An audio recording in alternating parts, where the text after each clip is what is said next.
Há mais mistérios entre o céu e a terra do que julga nossa vã filosofia. Parece que essa frase ganha um significado ainda mais especial, mais profundo, quando nós começamos a analisar as ações tomadas pela nossa Suprema Corte. Quer dizer, pela nossa Suprema Corte não, por alguns ministros que fazem parte dessa Suprema Corte. Como instituição, a Suprema Corte cumpre um papel fundamental. No entanto, alguns ministros têm posturas que, no mínimo, são questionáveis ou difíceis de se conseguir colocar uma decisão próxima a outra e achar que elas são coerentes, congruentes. Enfim, no nosso vídeo de hoje, nós vamos trazer algumas informações aqui sobre as urnas eletrônicas. Parece que é informação tabu, parece que é o assunto tabu que não se pode discutir de forma alguma, mas eu quero convidar você para sair da bolha, para refletir, para ponderar um pouco, a partir de agora, no nosso Saia da Bolha.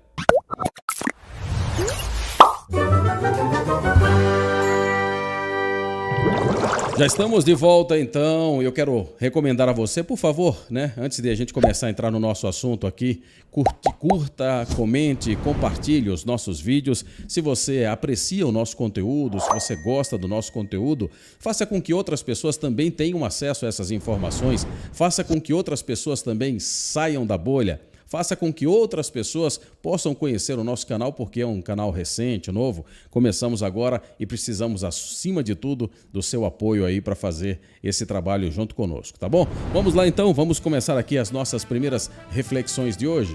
Veja só aqui o que diz a primeira manchete.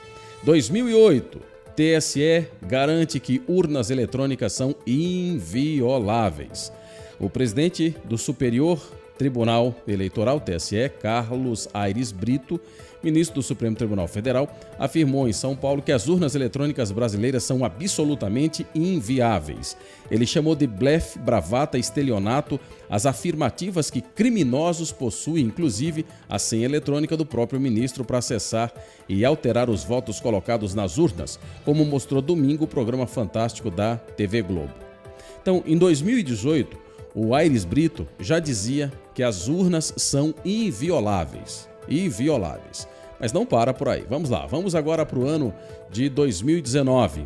E a manchete consultor jurídico diz: TSE comemora inviabilidade de urna eletrônica. O sistema eletrônico de votação brasileiro foi considerado inviolável depois de diversos testes de invasão realizados por especialistas entre os dias 10 e 13 desse mês, sob a coordenação do ministro Ricardo Lewandowski, do Tribunal Superior Eleitoral. Os participantes que se submeteram aos testes mais sofisticados ao sistema foram premiados. Olha que coisa linda! 2008, Carlos Aires Brito. 2009, Lewandowski. Sigamos. Barroso prova que urnas são invioláveis, publicado em 21 de junho de 2021. Mas não para por aí. O sistema de votação é inviolável, diz Rafael Azevedo, coordenador de tecnologia eleitoral do TSE. O discurso é único. Todos os ministros e aí alguns responsáveis do TSE dizem que as urnas são invioláveis. Então são extremamente confiáveis. Não há por que se duvidar, não há por que se questionar sobre essa questão das urnas eletrônicas. Certo? Vamos ver. Holanda fará contagem manual de votos para evitar eventual cyberataque. A Holanda decide contar votos à mão nas eleições de 15 de março por meio de hacks. Você está vendo aí? Essa informação foi veiculada em 2017, mas não para por aí. Voto eletrônico é banido na Holanda. O Observatório da Imprensa trouxe esse artigo do José Rodrigues Filho em 30 de outubro de 2007, dizendo: com a decadência da segurança do voto eletrônico, a Holanda foi o primeiro país do mundo a banir as urnas eletrônicas utilizadas naquele país e fabricadas pela empresa Nedap. As urnas brasileiras vêm sendo fabricadas pela multinacional Diebold. É provável que a Holanda tenha dado um exemplo para o mundo, sobretudo para o Brasil, dizia um artigo em 2007 do Observatório da Imprensa. Então vamos lá. Primeiro vimos que unanimamente os presidentes do TSE têm dito em anos passados, e praticamente todos os ministros da nossa Suprema Corte, que as urnas são invioláveis, não tem jeito. Vimos aqui que a Holanda baniu esse formato de se fazer contagem de votos. Não só a Holanda, mas esse sistema de votos que nós temos só é usado por mais 2 países, esse sistema. Algumas adaptações dele são usados em outros países, ali uma parte, alguns estados lá nos Estados Unidos, mas enfim, essa não é a questão aqui. A questão é a nossa reflexão sobre esse assunto. Vamos continuar. Eu quero convidar você para raciocinar comigo. Diz aqui o artigo: Lula põe urna eletrônica sob suspeita e ataca o uso da ABIN. Isso foi publicado na Folha de São Paulo, tá aí. Naquela ocasião, sabe quem questionou a urna? O Lula. Mas não só o Lula questionou. Há vídeos circulando pela internet do Ciro Gomes, no passado também suspeitando da credibilidade e da confiança das urnas. Agora, mais recentemente, ele mostrou também um vídeo explicando como é que seria um modelo em que o voto fosse impresso e se tornasse mais confiável. A outra candidata a presidente, a pré-candidata a presidente também, a Simone Tebet, tem também aí numa entrevista que ela dá, falando como é que poderia tornar o voto mais confiável e que realmente esse formato não passa toda a credibilidade, e você viu aí o Lula fazendo um questionamento sobre a urna eletrônica. Agora, isso é uma coisa que chama muito a atenção. Essa matéria, publicada no Globo agora, do dia 18 de julho de 2022, chamou bastante a minha atenção. TSE trabalha com previsão de ataque hacker no dia da eleição. Caramba, tem muita coisa aqui que acaba dando um nó em quem coloca a sua cabeça para refletir, quem coloca a sua cabeça para raciocinar, quem faz a conexão das informações. Ora, se todos os ministros são unânimes em dizer que as urnas são invioláveis, ora, como é que urnas invioláveis serão violadas no dia das eleições? 2. Como é que as urnas invioláveis serão violadas e por que elas serão violadas no dia das eleições para presidente? Por que essa previsão não vale para outras pré-candidaturas ou candidaturas, outras eleições, enfim?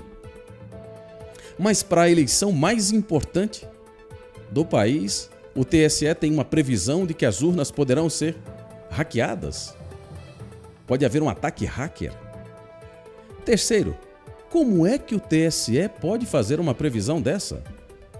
Baseado em que o TSE faz uma previsão de que as urnas invioláveis serão violadas no dia da eleição? Estranho demais para ser superficial no comentário. Estranho demais. Mas veja, não existe sistema inviolável, diz criador da urna eletrônica. Não existe sistema inviolável. Mas como os ministros da Suprema Corte, em unanimidade, e os do passado também, a grande maioria, diziam que o sistema era inviolável se o criador da urna eletrônica disse que não existe sistema inviolável?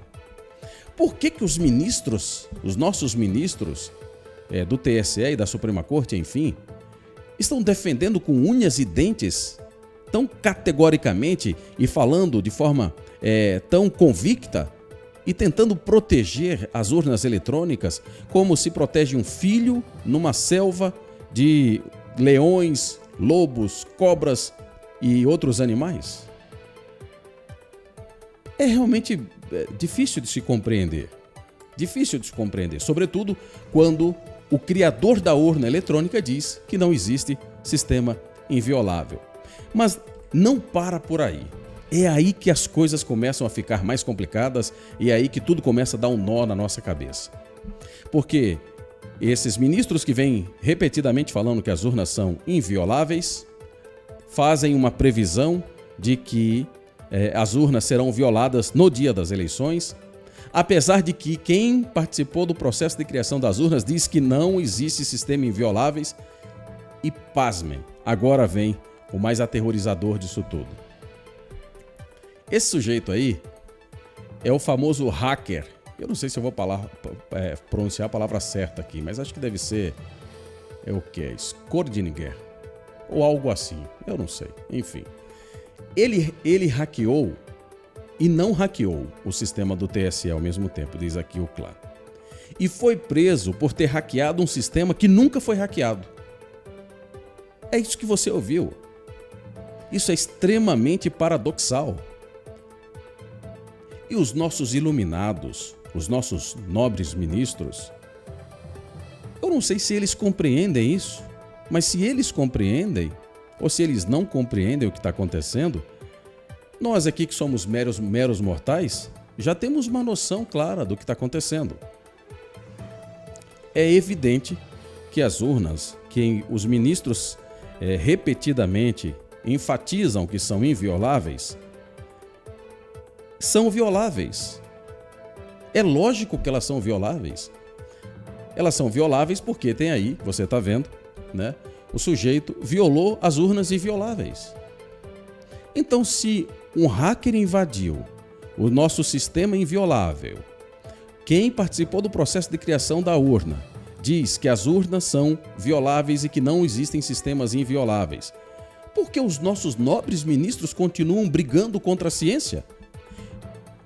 Continuam negando a realidade? Continuam negando a ciência da tecnologia?